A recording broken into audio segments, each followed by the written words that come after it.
Hey guys, this is Destroyer12101, the amazing Mr. X, and I'm here with the Razer Onza Tournament Edition. I am giving this a second little pass as a video because I just wanted people to see how it actually plays, and I wanted to make another video after I was able to use it for a little while. So here I am in Halo Reach, so we're just going to take a look at how I'm playing in this.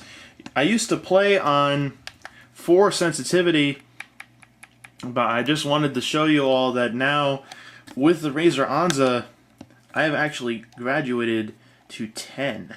And just going to show you the level of control that you've got with this controller is completely nuts.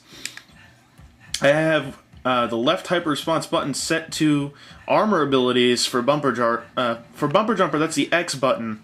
So the right bumper I have set to aim, which is very useful for snipers, because I find that the clicking in the stick is actually just a tad bit harder with this controller when you adjust the adjustable sticks down. So as you can see, this controls extremely well and does really nicely in Halo. So I'm just gonna give you a little quick run-by of what exactly this controller does. Now that it's plugged in, you can see these guys light up. These are hyper response buttons. They have this little distinct click when you press them, if you can hear that. Yeah, so you can click these really super fast. That's good for any sort of game where you have to use a lot of button mashing. These can take a lot of punishment. They're basically like mouse buttons that are face buttons instead, which is really cool. Rubberized coating is exactly like the one on Razer's mice. It is extremely durable. I've had a Razer mouse for like a year and a couple months. I have not had that coating even like come close to wearing off. So as long as you don't start scraping at it with like a chisel, this should stay on here, and it makes it really easy to grip this.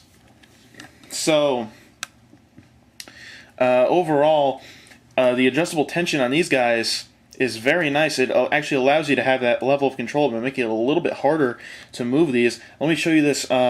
This one is actually not adjusted at all. It gives you the full range of movement for walking around. I was failing to move these in the last video because I was gripping them the wrong way, but this cog underneath turns and clicks, and that's how you get your adjustable tension. And as you can see, it makes it a lot more challenging to turn this, which gives you a lot more leeway if you have a problem with controlling really high sensitivities.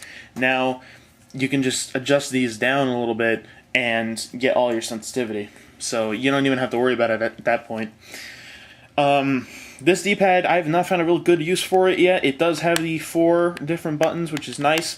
Right now I'm switching between monitor mode and human mode and Forge and Halo Reach, and that is working really fast and really nice. Really responsive button, which is really good. Multifunction buttons are these 2 bumpers up here. Anyone who uses the top bumpers a lot, either for a control scheme or just in a game in general, is going to have a lot of trouble with these up front. It took me about an hour to adjust to these because I use bumper jumpers, so I'm used to these top 2 being jump and melee, I believe. I don't even really know, but because it's instinctive, I don't really remember it. But they are now the bottom 2. The top 2 are the multifunction, which you can set to be a large number of the keys on here.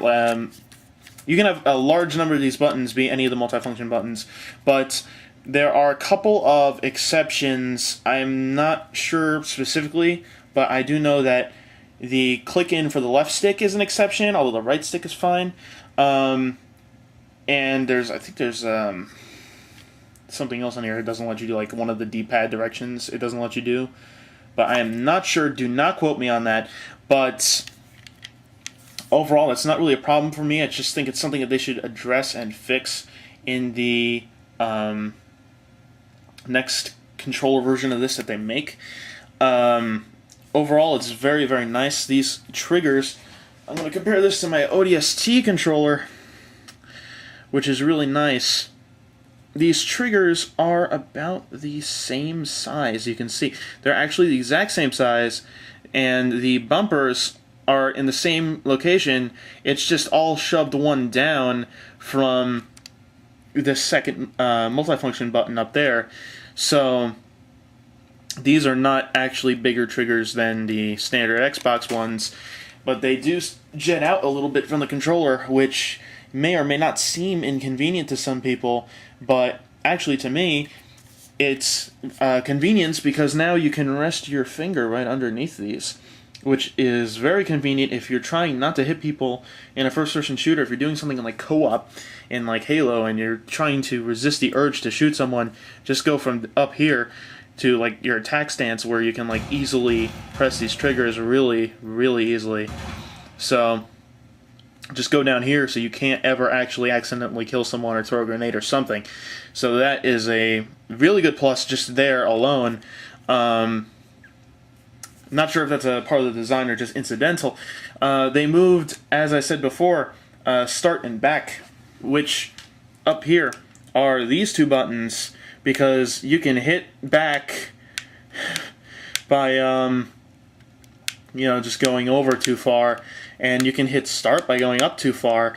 So they just moved them to a different spot in the controller. They moved them down here, which for people who play COD and are really interested in seeing the scoreboard all the time, or people who just play competitively and always want to see the scoreboard, this is a little bit of a problem, because then you have to transfer all the way down here.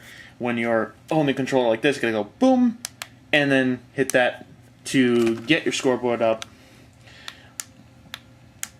But you can remap that back button to one of the other multifunction buttons, which is nice, and that can allow you to actually more easily see what your score is without putting you in quite as much jeopardy as when you used to pull right off of the stick and check, because now you're just pulling off of like shooting or aiming down the sights or throwing grenades. This is really good for Halo. If you don't really care about grenades quite so much, then you can just go right here and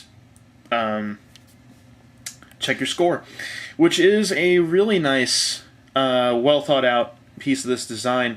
I do like everything about this controller. The sticks are raised up a little bit over the standard controller. I'm not sure how easily you can see this.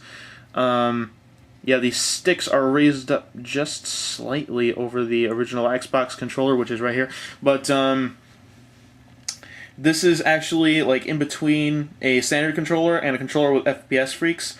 So the people who use FPS freaks may not like this, because if you put an FPS freak on this, you'll be struggling to reach the top of this thing.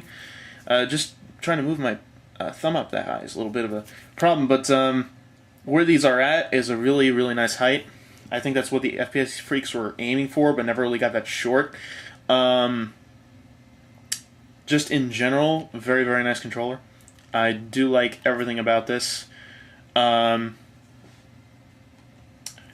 Just to reiterate, though, this guy will not fit on here, which is a little bit of a problem if you have like a lot of friends, or you like messaging all friends, or if you just have like Windows Live Messenger or something.